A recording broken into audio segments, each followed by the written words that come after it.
My brother-in-law enjoys being a jerk and insulting others, saying he's just being honest, but now he's crying wolf after he got verbally slapped out of all our family outings by my wife. Posted by you/thrower_annoyingbull. This is a throwaway account, as I have work colleagues on my main account that I don't want knowing about my family drama, and the spelling will be rubbish because I'm fuming right now. Obligatory note, all names have been changed. So, for the backstory, I, 36F, am married to the love of my life, K, 36F. We met when we were 17.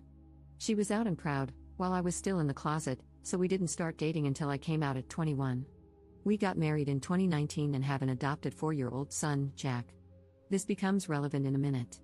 My sister, Sarah, 27F, has a long-term boyfriend, Steve, 28M, who the family cannot stand. They've been together for 8 years, and the whole family has hated him from the first time we met him. He is rude, obnoxious, arrogant, and an all-around crappy human being. He's the type who claims he's just honest, but if someone is honest back to him, he flips out and sulks like a toddler. In fact, my toddler is better behaved than he is. He isn't abusive to Sarah and doesn't direct these comments toward her, it's just the rest of us. He's actually a good partner to her and treats her well, which is his one redeeming quality. My dad and Kay hate him the most and will do anything to avoid him at family gatherings. Kay usually just ignores him and brushes off anything he says to her, as she doesn't like conflict. However, there have been a few occasions when she's said something back, but it's usually in a joking manner, which amuses my dad to no end. My mom is a peacemaker and will do anything to avoid drama, so she just changes the topic whenever he starts. But she and my grandparents all hate him just as much as the rest of us. Sarah is the only one who obviously doesn't hate him. Our son's birth mother, Tess, was Kay's best friend, who sadly died in 2021. This was a real shock, as she had an underlying heart condition that she didn't know about. She simply went to sleep one night and never woke up. Jack had been left alone in his cot all day, screaming for his mum, before Kay got worried that Tess wasn't answering her texts, and went to their house to check on her. She found Jack in his cot and Tess in her bed. We adopted Jack because no one in Tess's family was in a position to take him in. We raise him as our own, but he knows who Tess is. Obviously, this is a very sensitive topic for Kay, as it was so traumatic for her and Jack. Now, onto what happened last weekend. It was the anniversary of Tess's death on Saturday, so Kay, Jack, and I went to visit her grave. Kay is always quiet after visiting her, and this time of year is especially hard for her. On Sunday, we had a family gathering at my parents' house. These happen every couple of months as a way for everyone to catch up. At first, nothing was out of the ordinary. Kay and my dad were off to the side talking as usual, though I could see that Kay was obviously struggling. My dad and she went for a walk so she could clear her head, something they've done before, so nothing unusual. However, Steve had an issue with this and asked why they had left and why he wasn't invited to walk with them. I explained about Tess and said Kay just needed a minute. This wasn't good enough for Steve, though, and he said she should have gotten over it by now. At this, my granddad, who is naturally a very quiet guy, said that his best friend had died over 20 years ago, and he still had days when he missed him so much it hurt. You don't just get over something like that. Steve shut up after that. Kay and my dad came back, and she was in a much better mood. We all sat down at the table for our late lunch and started chatting. Everything was fine at first until Steve started trying to intrude into Kay's conversation with my granddad. When it was obvious they weren't going to include him, he very loudly stated, "This is bullcrap. She's getting all the attention from everyone because her friend died 3 effing years ago. Get over it, for F's sake. We're all sick of hearing about it." The whole table went silent, and I took one look at Kay and knew she was about to go off on Steve. Only it didn't happen the way I thought. Rather than exploding at him, she looked at him very calmly and said that she and Granddad weren't talking about Tess, they were making plans to take him to the Christmas markets, but if he wanted to be a prick, then no problem. She then went on to tell him that everyone in the family hates him because he's a toxic, narcissistic prick. That whenever he can't come to a family gathering, the whole family is much happier. That there's a reason he has no friends and that even his own family can't stand to be around him. That reason is that he's rotten from the inside out, and Tess may have only been on this planet for 32 years, but she made a bigger impact on people than he would if he lived until he was 150. That her funeral was packed with people because she was so loved, whereas he'd be lucky if anyone other than Sarah was at his. After that, she got up and went to the back garden, and I followed her. A few minutes later, my dad came out and said that he'd told Sarah and Steve to leave. We went back inside, and Kay apologized to everyone, saying she should have just kept her mouth shut. Everyone other than my mum told her what she'd done was right and that it was about time someone told him. My dad then found it hilarious that a lesbian had been the one to tell him straight, which lightened the mood a lot.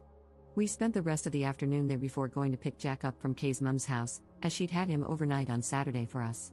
The reason I'm making this post is that yesterday, I got a call from Sarah saying that she and Steve wanted an apology from Kay or they weren't going to Christmas. When I reminded her that we wouldn't be at Christmas either, as it's our year to spend it with Kay's mum, so it made no difference to us, she got really upset. She said she wanted an apology because Kay was way out of line. I said she wasn't and that I wouldn't even contemplate asking her to apologize because I agreed with everything she said, and so did everyone else there. She ended the call, and I just went back to work. Then today, my dad called me and asked if Kay's mum would mind a few more for Christmas, as he was refusing to spend it with Steve. So, he and my granddad needed somewhere else to go. Apparently, after Sarah had called me, she called Mum and started ranting. My mum told my dad to get Kay to apologize, which he refused, and they had an argument. My dad has now decided he's done with Steve, even if it affects his relationship with Sarah. He's not having it anymore. My mum wants Sarah there, but Sarah won't come without Steve, so my dad is going somewhere else, and my granddad agreed with him.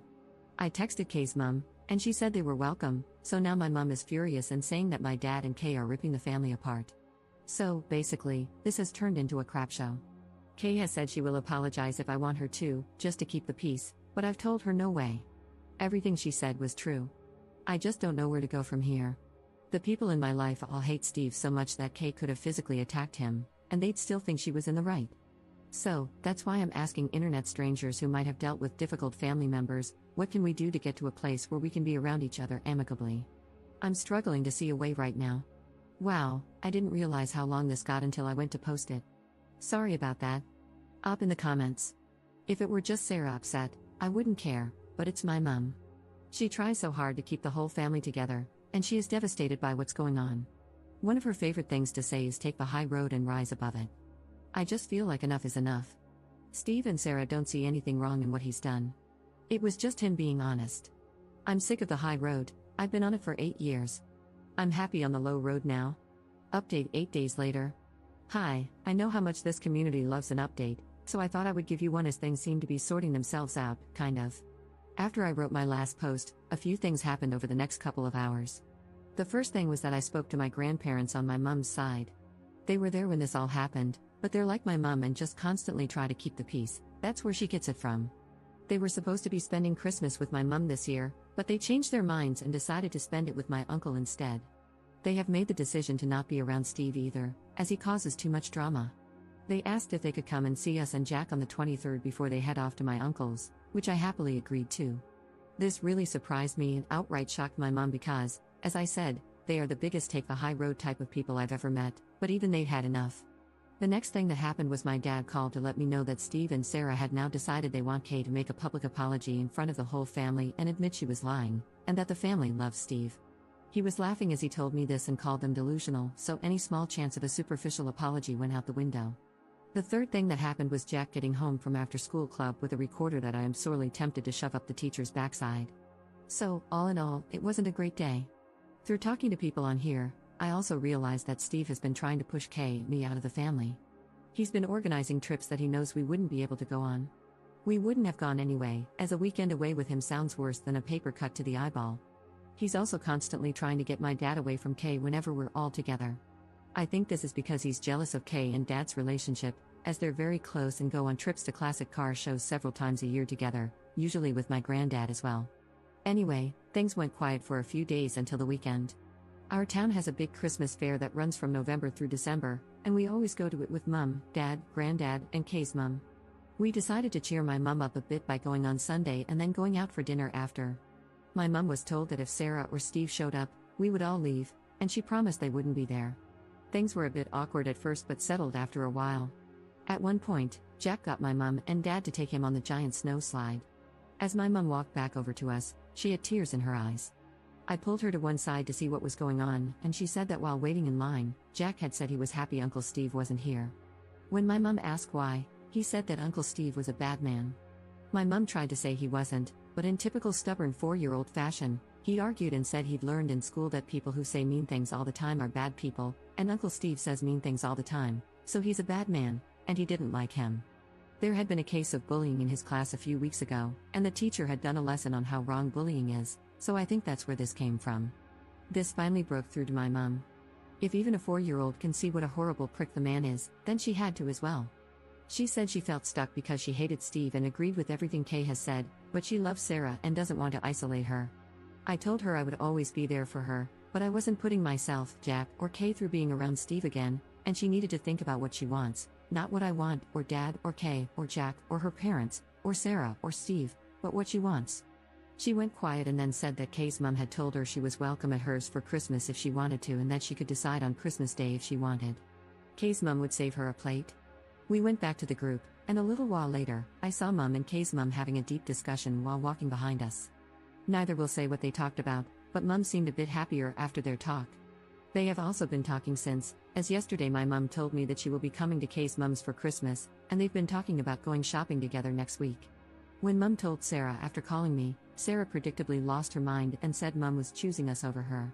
My mom told her she was choosing to have a good Christmas rather than being belittled and made miserable, all for the sake of Steve and his so-called honesty. Sarah then called me and asked if I was happy that I'd won. She then did the unforgivable and used a few homophobic slurs toward me and Kay and called Jack the product of a WH-re.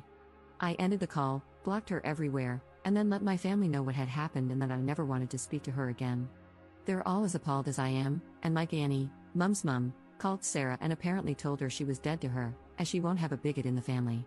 Sarah has been trying to reach out to apologize because she knows she has stepped over the unforgivable line, but I've just kept blocking the fake accounts she's been making on Instagram.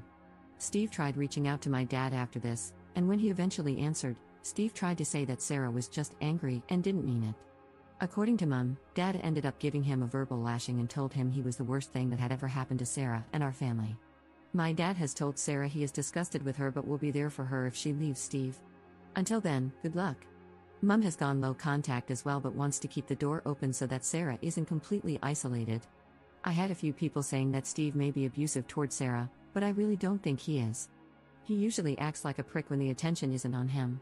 He knows that when he says obnoxious things, all the attention is on him, and he revels in it. After Sarah's outburst, I just think they're both toxic and feed off each other's toxicity. She lets him get away with the things he says because she gets pleasure out of watching us all bite our tongues and keep quiet. So, Mom's angry, Dad's angry, our 3 grandparents are angry, and the extended family is angry. Kay is being my rock, but I can tell she's really angry about what Sarah said toward Jack. I'm just sad and done with it all. At least now I know what she really thinks about Jack, Kay, and me, so there's that. Not the perfect update, but we move on.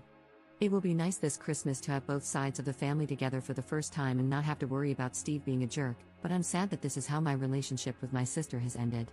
I'm trying to get into the Christmas spirit, but it's a tough one right now. The only things that make me smile are Kay and Jack being goofy idiots to cheer me up. However, the recorder can go to hell. I curse whoever invented the thing, like seriously, screw you. Thanks for all the support in my original post and for opening my eyes to a few things. Maybe internet strangers are the way to go for advice after all. Hope you all have a good Christmas/holidays. Second update 1 month later. Hi all, relationship_advice only allows for one update, so I thought I'd post this here as I've still got people reaching out for an update about Christmas. This might be a bit anticlimactic, but nothing much has happened. Sarah stopped trying to reach out to me during the first week of December after one final message through a mutual friend, saying that she loves me and sorry. My dad spoke to her once on Christmas Eve to wish her, and her alone, a Merry Christmas. My mom has spoken to her a few times and even had breakfast with her on Christmas Eve, but that's it. As far as I'm aware, Steve and Sarah spent Christmas at their house alone. I do know they went to a party on Boxing Day with one of Sarah's friends, and Steve was on his best behavior, according to someone I know who was there. Maybe he's learning, who knows?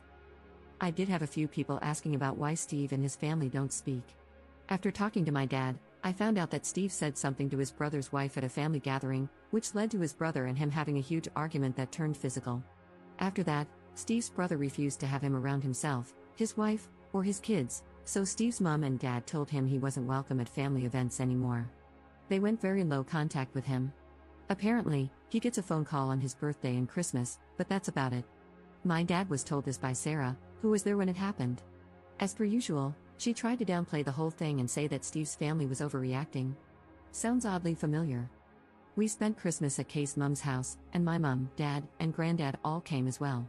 My mom and Kay's mom haven't ever really spent a lot of time together, but they have been recently, and they've become good friends, meeting up for lunch and going shopping together a few times.